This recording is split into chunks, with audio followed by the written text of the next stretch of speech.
In June 1972, a woman appeared in Cedars-Sinai Hospital in nothing but a white, blood-covered gown. Now this in itself should not be too surprising, as people often have accidents nearby and come to the nearest hospital for medical attention. But there were two things that caused people who saw her to vomit and flee in terror. The first being that she wasn't exactly human. She resembled something close to a mannequin but had the dexterity and fluidity of a normal human being. Her face was as flawless as a mannequin's, devoid of eyebrows and smeared in makeup.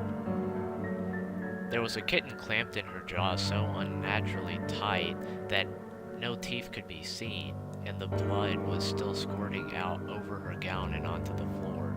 She then pulled it out of her mouth, tossed it aside, and collapsed. From the moment she stepped through the entrance to when she was taken to a hospital room and cleaned up before being prepped for sedation, she was completely calm, expressionless, and motionless. The doctors thought it best to restrain her until the authorities could arrive, and she didn't protest.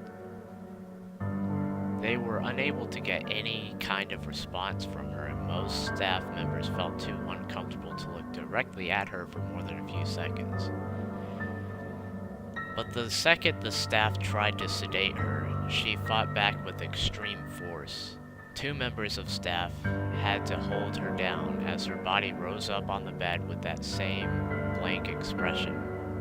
She turned her emotionless eyes toward the male doctor, and she did something unusual. She smiled.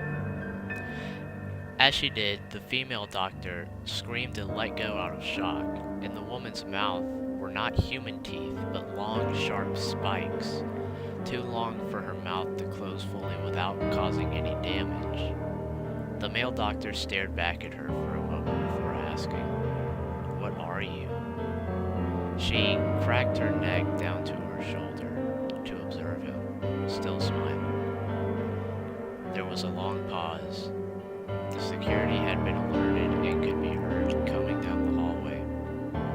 As she heard them approach, she darted forward, sinking her teeth into the front of his throat, ripping out his jugular and letting him fall onto the floor, gasping for air as he choked on his own blood. She stood up and leaned over him, her face coming dangerously close to his as the life faded from his eyes.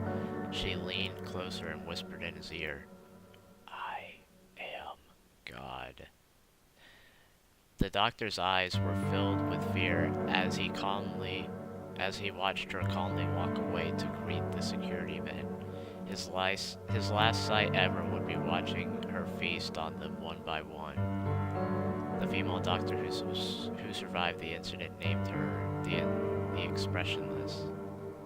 There was never a sighting of her again.